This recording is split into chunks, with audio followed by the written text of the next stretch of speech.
saya juga menyapa buat saudara-saudara kita yang ada di manapun berada, mungkin di rumah atau di rumah sakit atau dimanapun berada.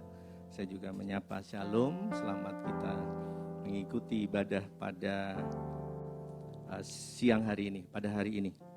Bapak Ibu, saudara-saudara yang kasih dalam Tuhan, saudara-saudariku yang terkasih di dalam Tuhan Yesus Kristus.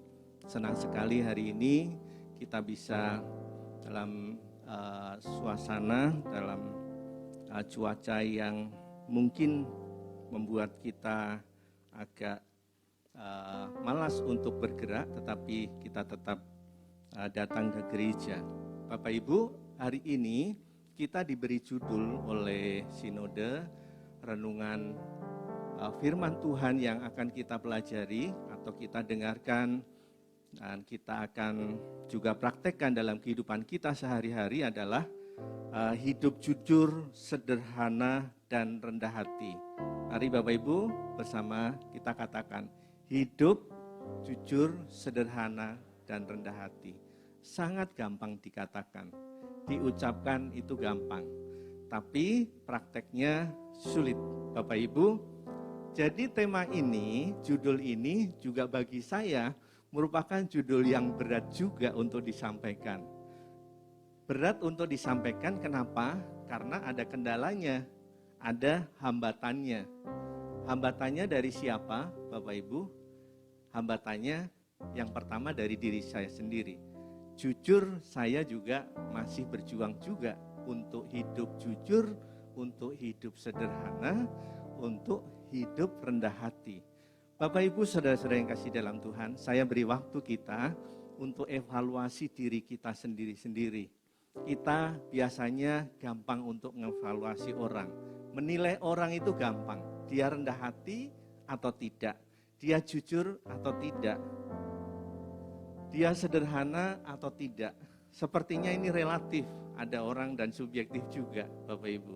Ya, kalau nggak ada standarnya, mungkin juga kita mungkin bisa menilai orang itu jujur, orang itu rendah hati, orang itu sabar atau sederhana. Bapak Ibu, tapi hari ini kita diberi teladan atau standar semacam begitu.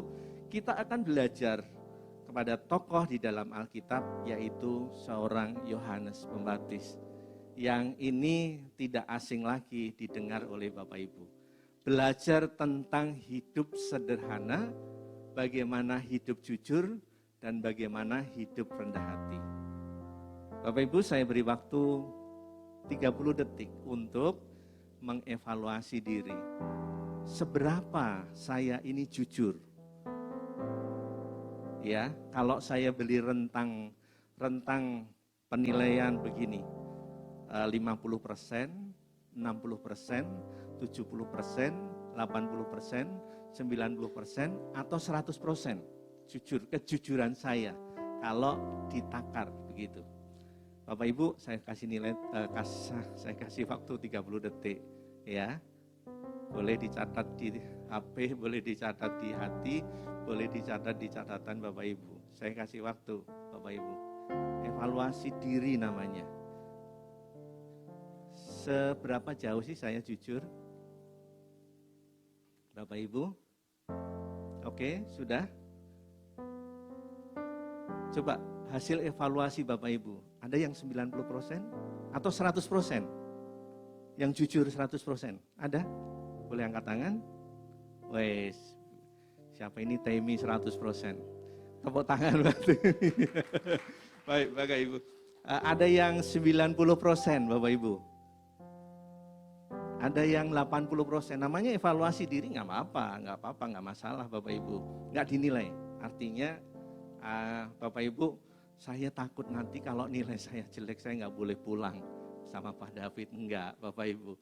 Ada yang 80%, ada yang 70%. Loh, kok saya turunin terus? Ada yang 60% kejujuran kita. Atau belum jelas? Ada yang 50%, ya saya tahu Bapak Ibu malu menilai diri sendiri. ya, tapi kita pandai menilai orang lain itu pandai, ya. Sama, saya juga seperti itu juga. Hari ini sampai detik ini saudara-saudariku, saya juga masih berjuang dalam hal ini. Itulah saya katakan kendala yang paling besar untuk menyampaikan ini adalah diri saya sendiri. Untuk jujur, untuk sederhana, untuk hidup rendah hati. Tidak gampang. Semua orang harus berjuang dan belajar sampai sepanjang hidup kita. Saudara ke gereja menjadi orang Kristen, pada hakikatnya adalah juga belajar untuk menjadi serupa dengan Kristus. Supaya karakter-karakter kita dibentuk menjadi serupa seperti Kristus. Dan kalau kita sudah di gereja bertahun-tahun, tapi karakter kita nggak berubah-berubah, Bapak Ibu, kita dibentuk dan dibentuk terus, tapi kita tidak berubah-berubah, Bapak Ibu. Yuk kita belajar dulu, kita baca dulu di dalam Yohanes pasal 1, ayat yang ke-19 sampai 28. Ini berbicara tentang kesaksian Yohanes. Dan kita akan belajar bagaimana hidup Yohanes. Siapa itu Yohanes? Sampai dipakai Tuhan untuk mempersiapkan jalan buat Tuhan. Bukankah saudara dan saya ini juga dipersiapkan juga oleh Tuhan untuk mempersiapkan jalan bagi kedatangan Tuhan yang kedua kali, Bapak Ibu. Bapak Ibu sadar atau tidak, kita itu juga dipersiapkan Tuhan harusnya. Tapi sementara ini kita bukan mempersiapkan jalan yang lurus buat Tuhan, tetapi kadang justru dari kita menjadi batu sandungan bagi banyak orang. Yohanes pasal 1 ayat 19 sampai 28 saya bacakan. Bapak Ibu perhatikan baik-baik. Yohanes pasal 1 ayat 19 sampai 28. Pernyataannya Yohanes Pembaptis. Dan inilah kesaksian Yohanes ketika orang Yahudi dari Yerusalem mengutus beberapa imam dan orang-orang Lewi kepadanya untuk menanyakan. Pertanyaan yang pertama, siapakah engkau?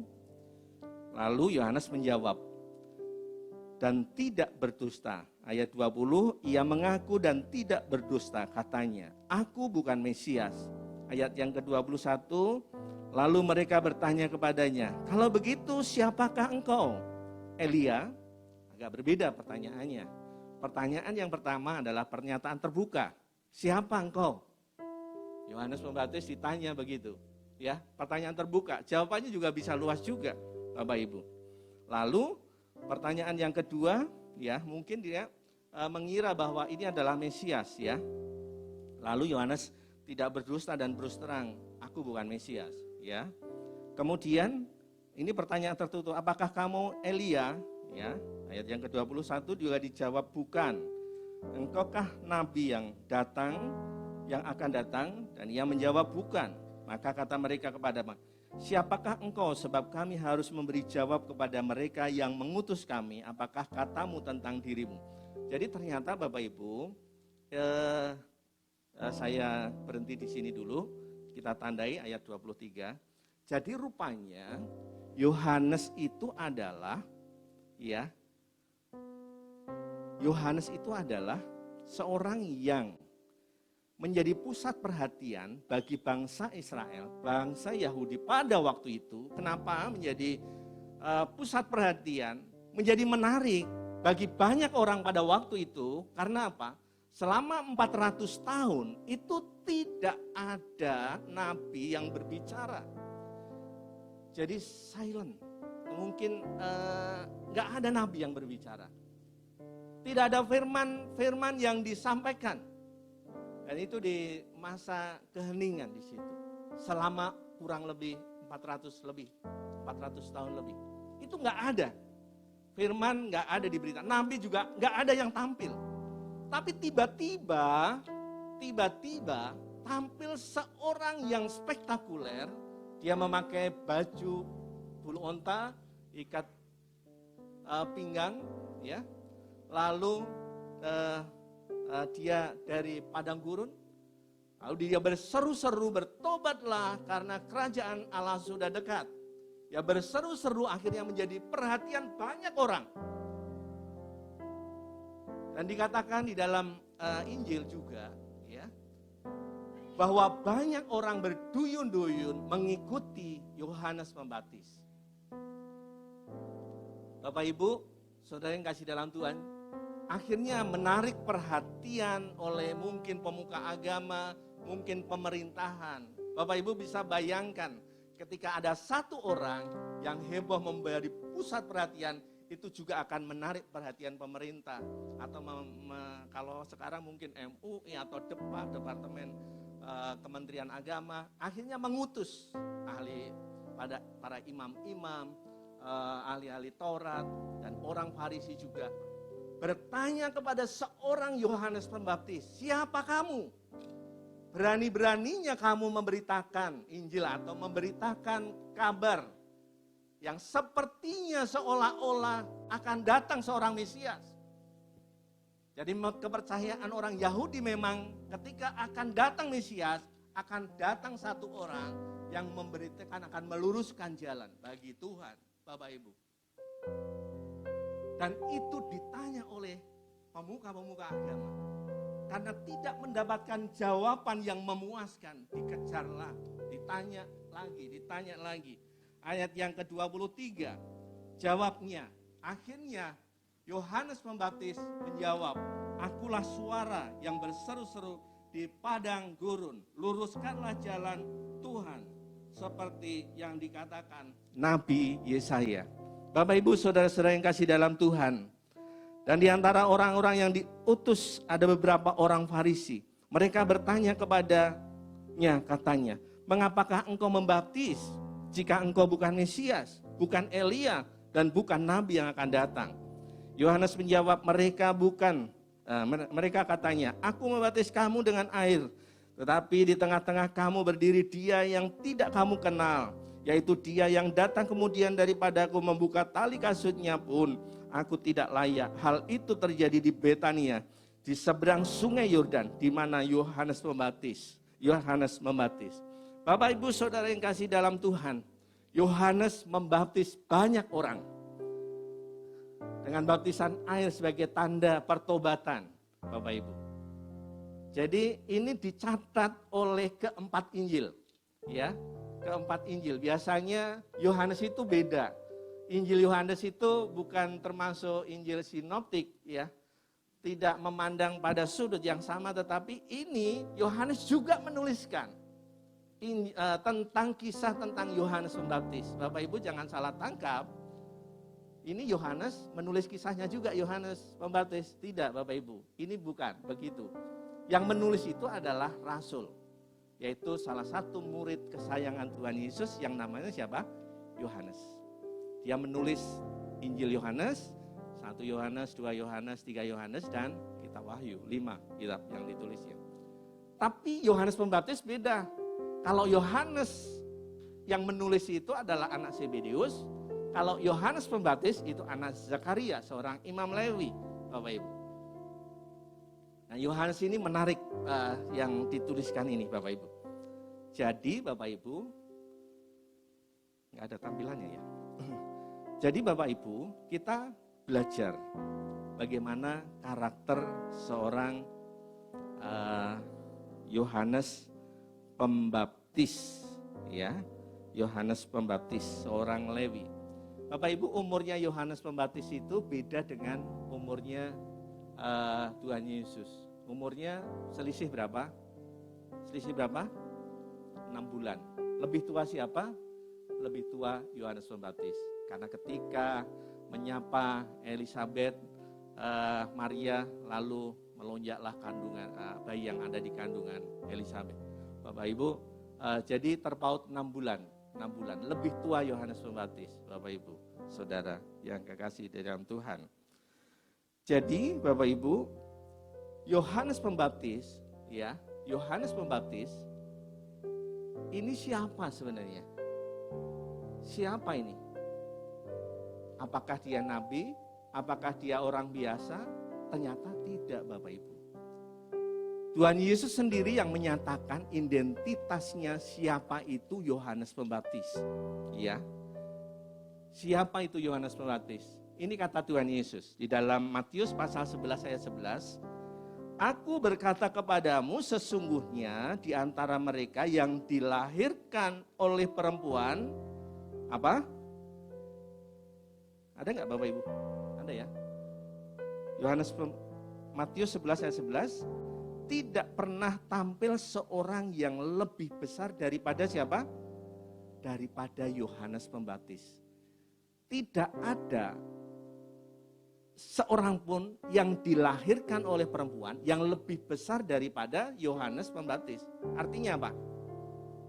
Artinya apa? Berarti Yohanes Pembaptis itu adalah orang lebih besar daripada nabi, Bapak Ibu. Maka ada yang menyebut nabi terakhir, Bapak Ibu. Seorang nabi, ya, Bapak Ibu. Jadi, Bapak Ibu, Yohanes itu adalah, kalau Tuhan Yesus bilang, tidak pernah tampil seorang yang lebih besar daripada Yohanes Pembaptis. Terbesar dari Musa, lebih besar, kata Tuhan Yesus. Daud, lebih besar Yohanes. Karena Tuhan Yesus sendiri berkata, tidak ada orang yang lebih besar daripada Yohanes Pembaptis yang dilahirkan oleh seorang wanita. Berarti kebesaran Yohanes Pembaptis itu diakui oleh Tuhan Yesus. Yohanes Pembaptis membaptiskan, memegang kepalanya Mesias itu, Tuhan Yesus. Dia memang diakui, luar biasa. Dan itu menjadi teladan kita hari ini. Bagaimana kita harus meneladani karakter Yohanes Pembaptis. Ya, karakter Yohanes Pembaptis. Sifat dasar yang ada dalam kehidupan Yohanes Pembaptis. Kalau berbicara karakter Bapak Ibu, sebenarnya kita masing-masing punya karakteristik. Dan kita semua punya sifat bawaan, ya. Kemarin saya baca, kalau bahasa Jawa itu ada yang dari Jawa, ada 2 ungkapan. Siapa ya kemarin Pak Teguh atau siapa ya? Saya baca WA-nya. Ada watak dan watu. Kalau watu itu apa? Batuk. Batuk itu gampang diobati. Beli obat di jalan, di apotek, diminum, lalu bisa sembuh. Tapi kalau watak itu karakter. Bisa nggak dia disembuhkan? Kalau orang dunia bilang, kalau watak itu nggak bisa diobati, ya. Kalau watak itu sifat dasar orang, Pak, saya ini sudah begini, nggak bisa berubah. Tapi dalam Tuhan Yesus kita dilahirkan kembali, Bapak Ibu. Oleh Roh Kudus kita diberikan kekuatan. Kita diberikan hikmat oleh Tuhan supaya kita hidup sesuai dengan apa yang Tuhan mau. Karena bukannya aku lagi yang hidup, tapi Kristus yang hidup di dalam aku. Harusnya orang Kristen, anak Tuhan, yang berkata bahwa saya itu adalah anak Tuhan, harusnya berubah. Dan semakin berubah. Bapak Ibu Saudara yang kasih dalam Tuhan, meneladani kehidupan seorang Yohanes Pembaptis, Bapak Ibu, ini nggak bisa langsung ya, maaf ya.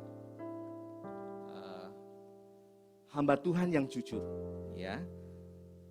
Yohanes Pembaptis itu orang yang jujur. Ia mengaku dan tidak berdusta. Katanya, aku bukan Mesias. Kalau Yohanes mau menggunakan kesempatan pada waktu itu, bisa saja Yohanes mengaku-ngaku sebagai Mesias. Karena elektabilitasnya, katanya orang sekarang. Pengakuan banyak orang, Yohanes Pembaptis itu memang patut diunggulkan. Patut didengarkan oleh banyak orang. Dan kalau dia bilang, aku Mesias, banyak orang yang percaya juga, akan percaya juga. Tapi Yohanes Pembaptis tidak mau menggunakan kesempatan itu untuk memegahkan diri sendiri. Yohanes Pembaptis tidak mau mencuri kemuliaan Tuhan. Karena dia hanya suara yang berseru-seru di padang gurun. Bapak Ibu Saudara yang kasih dalam Tuhan, ini menandakan bahwa Yohanes Pembaptis adalah orang yang jujur. Dan masalah kejujuran itu sifatnya Tuhan. Dari Tuhan sendiri. Tuhan paling suka orang yang jujur. Dan jujur itu seperti nilai uang juga. Di mana-mana laku Bapak Ibu. Di kantor laku, di rumah laku, di sekolah laku. Ya. Bayangkan saja Bapak Ibu kalau saudara menjadi bos, lalu ada karyawan, lalu ada yang melamar, tapi tidak jujur, nggak dipakai. Di rumah juga, kalau ada anggota keluarga yang tidak jujur, maka keluarga itu juga akan rusak juga. Menjadi bencana buat keluarga itu. Gereja, kalau ada juga pelayan-pelayan nggak jujur juga, maka gereja itu nggak akan bertumbuh juga. Maka kejujuran ini menjadi sangat penting buat semua orang. Anak-anak Tuhan, pelayan-pelayan Tuhan, anggota keluarga, semua kita. Amin Bapak Ibu. Mau jujur kita?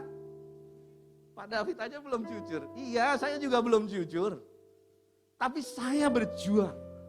Saya bersama anak istri itu berjuang untuk saling mendorong supaya jujur. Dan hari-hari ini, kalau kita jujur, orang dunia bilang jujur itu acur, jujur itu hancur, jujur itu orang kita jujur aja Pak, hidup kita sulit, apalagi nggak jujur. Kita mau berdagang, bagaimana mau jujur? Kita mau usaha, bagaimana mau jujur? Kita hidup di instansi pemerintahan, bagaimana mau jujur? Orang atasan saya begini dan begitu. Kita dituntut untuk begini dan begitu. Yang itu membuat kita tidak jujur, Bapak Ibu Saudara yang kasih dalam Tuhan. Tapi kejujuran itu bukan sebuah pilihan. Kejujuran itu adalah keharusan. Harus, Bapak Ibu. Harus jujur. Anak-anak harus jujur sama orang tua. Perginya kemana, di kamar ngapain, belajar apa. Kalau anak-anak saja nggak jujur, orang tua nggak jujur, ayah nggak jujur, ibu nggak jujur, bagaimana? Makanya saya bilang, untuk menanamkan nilai ini, nilai kejujuran, hambatan yang paling besar itu adalah dalam diri Bapak Ibu semua. Kita mau ngajarin anak kita jujur, kita sendiri nggak jujur.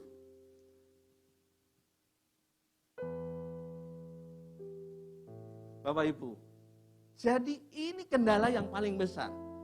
Sebab itu mari kita belajar jujur. Hari ini kalau Bapak Ibu masih berjuang bersama-sama saya, kita berjuang. Pernah saudara ditelepon, Pak, sudah di mana? Oh, udah UTW sampai di lampu merah. Padahal masih mandi di rumah. Nah, Bapak Ibu, pengalaman yang sama. Saya hari-hari ini nggak berani seperti itu, Bapak Ibu. Bukan karena saya mau khotbah, jauh-jauh hari kita sudah mau belajar seperti ini. Bapak Ibu, yuk kita berusaha. Memang Bapak Ibu berat, tapi hikmat Tuhan ketika kita punya kerinduan untuk jujur, hikmat Tuhan itu akan menuntun kita. Menuntun kita dan membawa kita kepada apa yang Tuhan mau.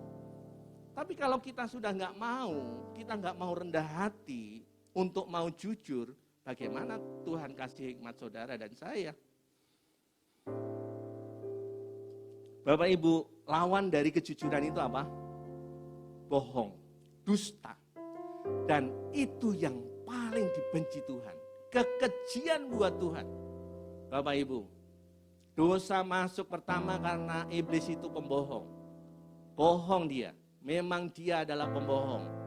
Bapak Ibu, di dalam Yohanes pasal 8 ayat 44 saya bacakan.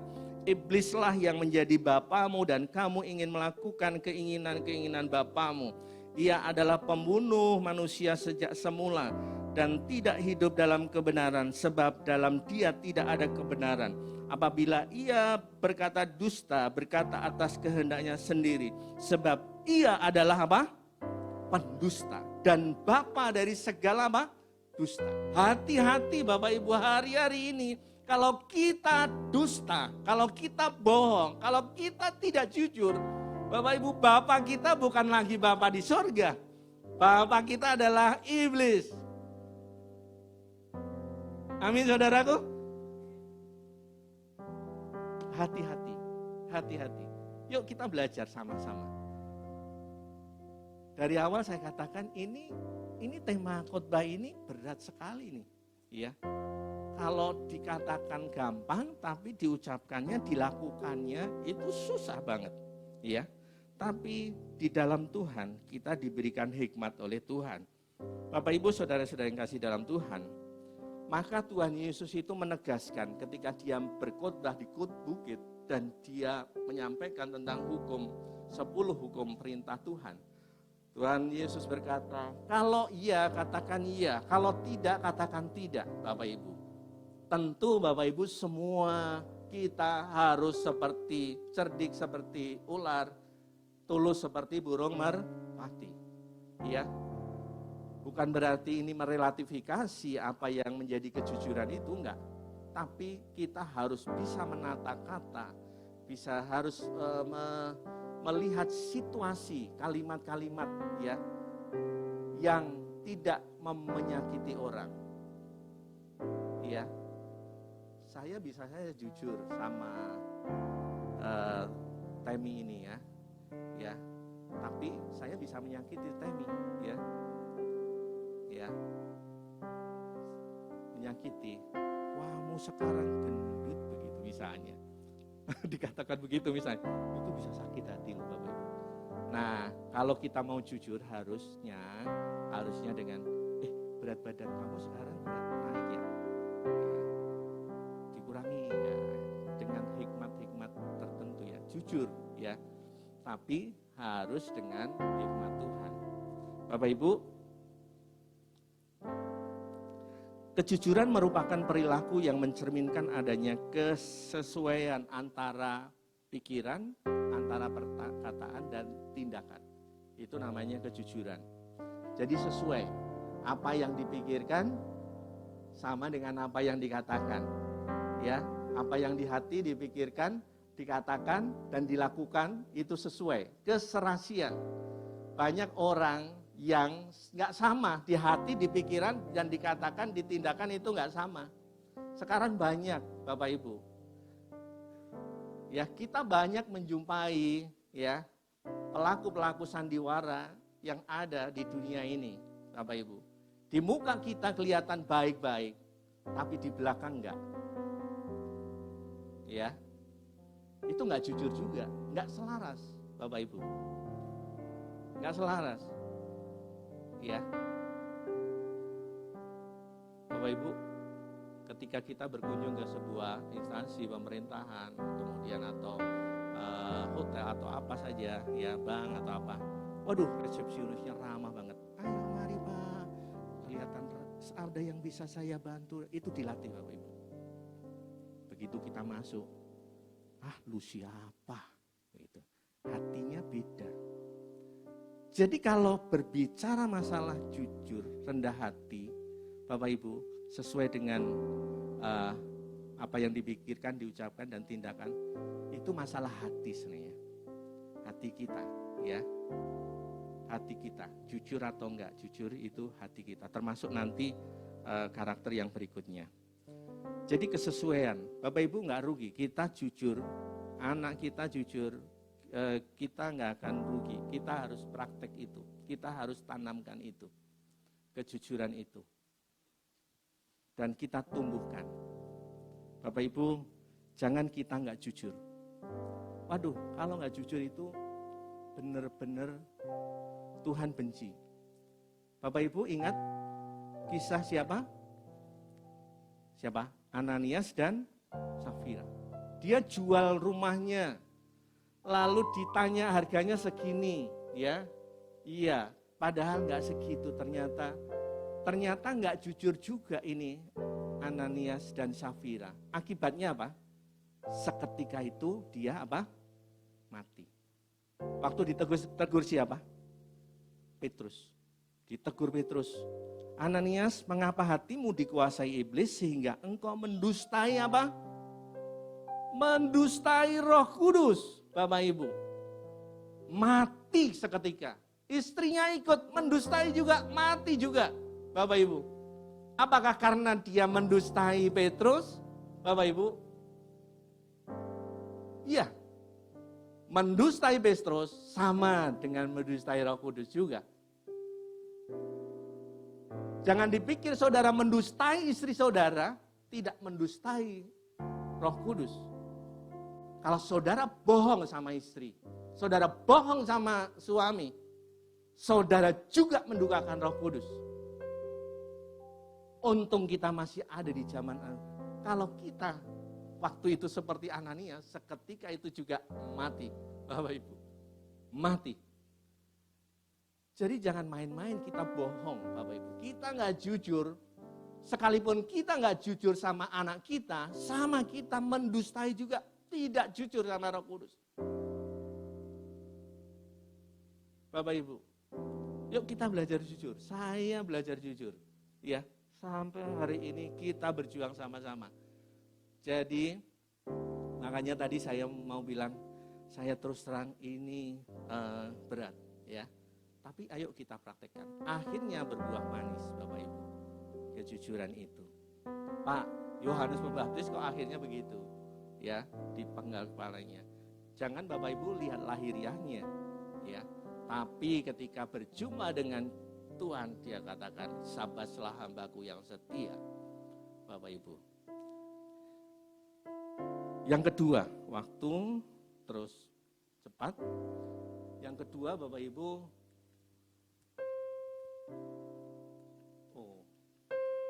adalah hidup sederhana. Ya, hidup sederhana. Hidup sederhana. Matius pasal 3 ayat yang keempat, ya. Kisah tentang Yohanes Pembaptis, ya. Yohanes memakai apa? Jubah bulu unta dan ikat pinggang kulit. Dan makanannya belalang dan apa? Madu hutan, Bapak Ibu. Kita tahu tadi siapa Yohanes itu? Anak seorang siapa? Lewi. Anak seorang imam. Dan mungkin saya duga ini imam besar juga. Karena ada kesempatan Zakaria itu mempersembahkan persembahan ke ruang Maha Kudus, Bapak Ibu. Dan saya menduga Zakaria ini adalah anak imam besar. Kalau anak imam besar berarti dia punya kedudukan juga. Dia punya predikat anak seorang imam. Saya pikir dia enggak kurang-kurang amat, ya. Dan saya yakin dia berkecukupan. Kalaupun dia mempertahankan predikatnya, statusnya sebagai anak imam, pasti dia juga punya strata yang baik juga. Tapi kenapa dia tinggal di padang gurun? Iya, dia tinggal di padang gurun sebelum dia tampil di Israel. Dia tinggal di padang gurun. Dan dia hanya memakai pakaian, memakai jubah bulu unta. Karena apa? Karena kesederhanaannya, Bapak Ibu Saudara yang kasih dalam Tuhan. Hidup sederhana. Bapak Ibu, hidup sederhana itu adalah hidup yang menjadi beberapa waktu yang lalu kita diajari tentang bagaimana mengelola berkat menjadi pengelola yang baik, ya, penata layan yang baik, atau namanya stewardship, ya, yang baik, ya. Artinya hidup sederhana itu mengelola apa yang Tuhan berikan sesuai dengan apa yang Tuhan mau, Bapak Ibu. Ya, ini kita tampilkan saja. Dia tampil apa adanya, bersahaja. Yohanes tidak mementingkan hal-hal yang tidak membuka merintis jalan bagi Sang Mesias. Dia juga rela kehilangan murid-murid untuk kemudian menjadi pengikut. Bapak Ibu Saudara yang kasih dalam Tuhan, Yohanes itu, Bapak Ibu, dia tampil bersahaja, nggak neko-neko, ya. Kalau hari ini, ya, banyak orang tampil yang neko-neko, Bapak Ibu, ya, yang neko-neko, Bapak Ibu. Dan saya kalau di sekolah paling cerewet itu. Kalau ada ada anak saya murid yang pakai rok di bawah lutut, ya, di atas lutut, Bapak Ibu, langsung saya panggil guru wanita, Bu, itu diingetin. Besok panggil orang tuanya. Besok panggil orang tuanya. Ya. Saya cerewet, ya. Sekarang aneh-aneh Bapak Ibu, ya. Ini aja ya. Jadi orang pakai, harusnya Bapak Ibu kita itu menjaga juga, ya, supaya kita bisa tampil dimanapun juga sebagai saksi Kristus, Bapak Ibu. Kesederhanaan adalah sikap kerendahan hati dan kesopanan dalam apa? Berpakaian, dalam berdandan, dalam berbahasa, dan dalam bertingkah laku. Jadi tidak sekedar saja hidupnya, udahlah makan apa adanya, ya. Ya itu juga bagus juga, makan nggak usah neko-neko, ya. Kita nggak jelas juga masakan yang di luar itu misalnya, ya. Kalau terlalu sering kita nggak tahu seberapa banyak dia kasih MSG, seberapa banyak bahan-bahan yang dipakai. Jangan-jangan bahan yang dipakai itu adalah bahan petasan, ya. Kita nggak tahu juga, ya Bapak Ibu. Ada loh Bapak Ibu, pernah dulu ada yang berkomentar seperti itu, ahli gizi, ya. Jangan-jangan ada. Maka hati-hati, jangan gampang aja. Makan siang GoFood, makan pagi GoFood, makan sore GoFood, ya. Dikit-dikit. Kalau sekali-sekali nggak apa-apa, nggak masalah. Tapi kalau terus-terusan Bapak Ibu, di mana kesederhanaannya itu? Ya, anak-anak ya, ingat ini baik-baik. Masakan mama paling enak. Iya, benar kan? Suami juga begitu. Masakan mama yang paling enak.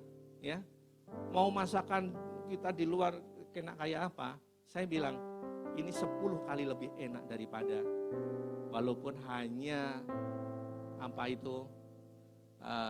kalau saya orang Jawa itu sukanya sambal tempe saja udah, sama goreng bandeng udah, waduh nikmat banget, ya. Ya, udah lapar ya Bapak Ibu ya. Masih sedikit lagi, 6 menit lagi, ya. Ya, enak. Makanya badan saya sekarang makin gemuk karena itu juga mungkin. Ya, enggak, karena habis pandemi ini kebanyakan vitamin, jadi berat badan saya akan makin tambah ya. Nanti saya mau diet ya.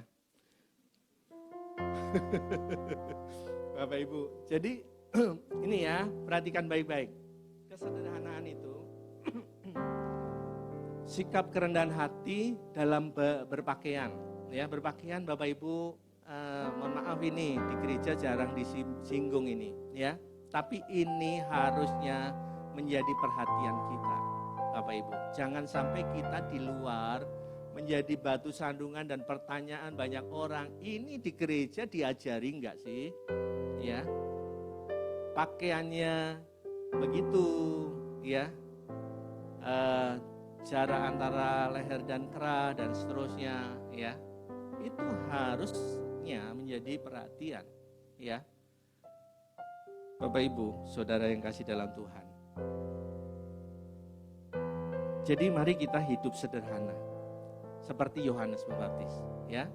Bukan berarti Bapak Ibu, ya berarti pakai pakaian yang apa adanya, cuma enggak Bapak Ibu, enggak. Jadi Bapak Ibu enggak seperti itu, ya. Sederhana itu kita berpikirnya begini, semua yang kita pakai, semua yang akan kita belanjakan, semua yang akan kita kita beli, itu pikiran kita harusnya begini, ini bermanfaat enggak ya buat pemberitaan Injil? Ini bermanfaat enggak ya buat saya belajar firman Tuhan?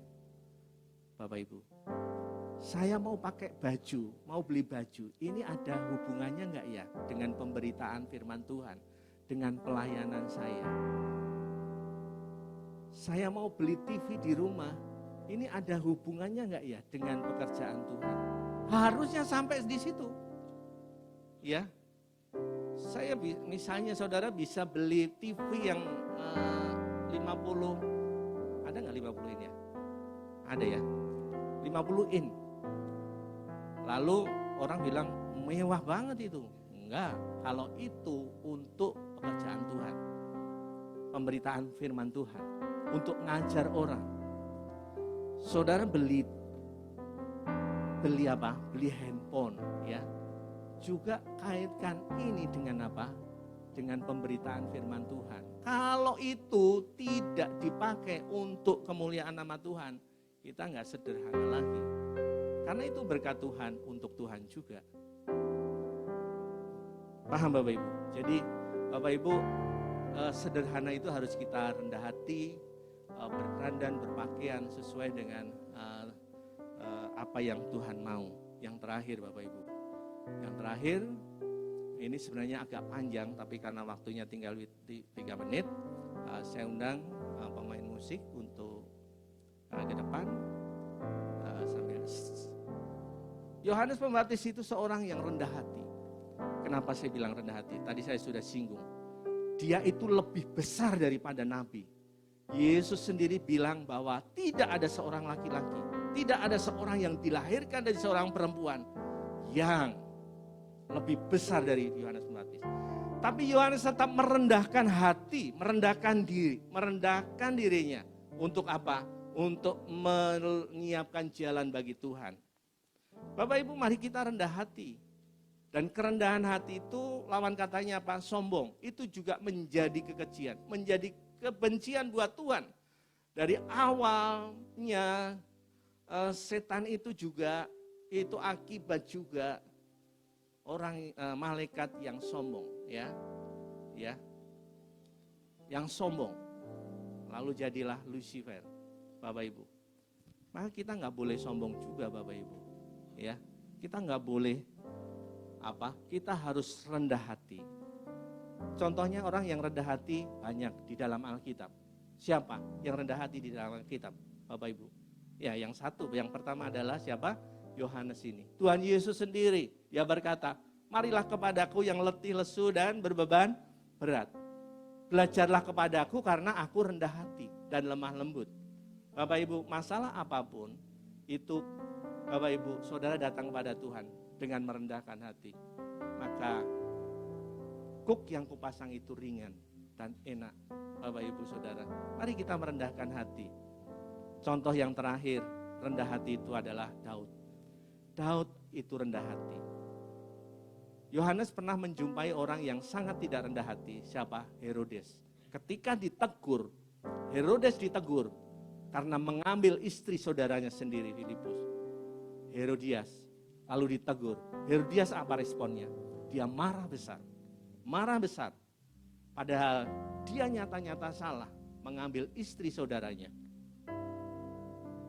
Tapi responnya apa? Justru Yohanes Pembaptis dipenggal kepalanya. Itu orang yang sombong, benar-benar sombong. Siapa? Herodes. Tapi Daud tidak. Ketika Daud ditegur oleh Nathan, Daud tidak pernah membantah. Dia langsung bertobat. Daud orang yang rendah hati. Dia rela menjadi gembala. Sementara saudara-saudara yang lainnya ada di rumah, Bapak Ibu. Mari kita rendah hati di hadapan Tuhan. Jujur, sederhana dan rendah hati. Itu yang dirindukan Tuhan dalam kehidupan saudara. Saya undang Bapak Ibu bangkit berdiri.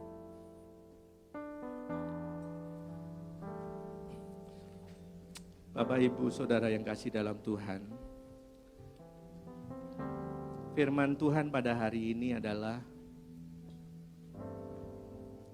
berbicara tentang bagaimana kita memiliki karakter seperti Kristus yang jujur, yang sederhana dan rendah hati. Kita semua sama Bapak Ibu, belum mencapai apa yang Tuhan inginkan. Tapi jangan berputus asa, jangan menyerah, karena Tuhan tidak pernah menyerah membentuk saudara. Roh Kudus tidak pernah putus asa membentuk saudara untuk semakin jujur, untuk semakin rendah hati, untuk semakin hidup dalam kesederhanaan sesuai dengan rencana Tuhan. Bapak Ibu Saudara, mari kita evaluasi diri kita masing-masing. Apakah kita hari-hari ini tidak jujur dalam bisnis kita, dalam usaha kita, dalam keluarga kita, dalam pekerjaan kita? Hari ini waktunya Bapak Ibu jangan keraskan hati seperti Herodes ketika ditegur Yohanes yang mengeraskan hatinya. Saul juga ditegur, Samuel juga mengeraskan hatinya. Mari kita lembutkan hati kita untuk menerima apa yang Tuhan mau, teguran Tuhan hari ini. Mari kita belajar jujur, mari kita belajar hidup sederhana, mari kita belajar untuk semakin rendah hati di hadapan Tuhan dan di hadapan orang lain. Bapak Ibu, mari tundukkan kepala. Singer akan menyanyikan, menaikkan pujian, selidiki aku. Bapak Ibu, evaluasi diri kita masing-masing. Apakah kita benar-benar sudah berkenan di hadapan Tuhan? Haleluya. Selidiki aku, lihat hatiku,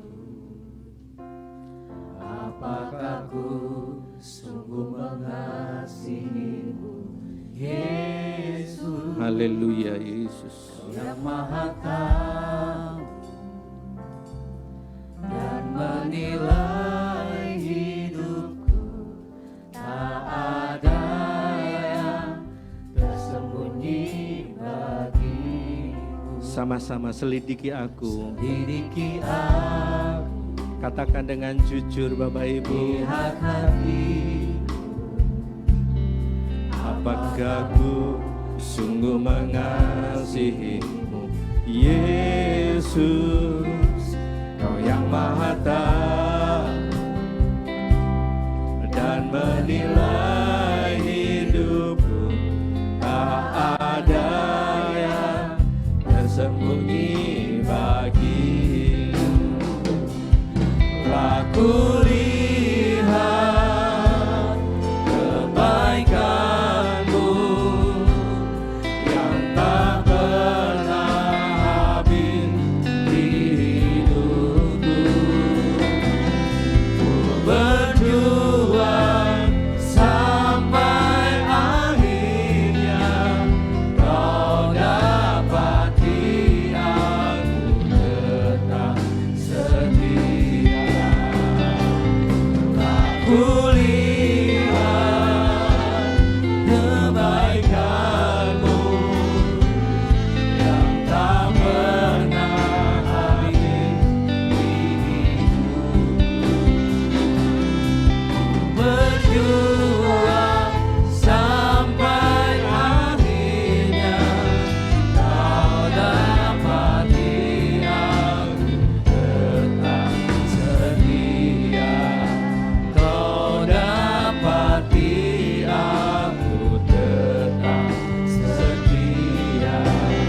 Kau dapati aku tetap setia.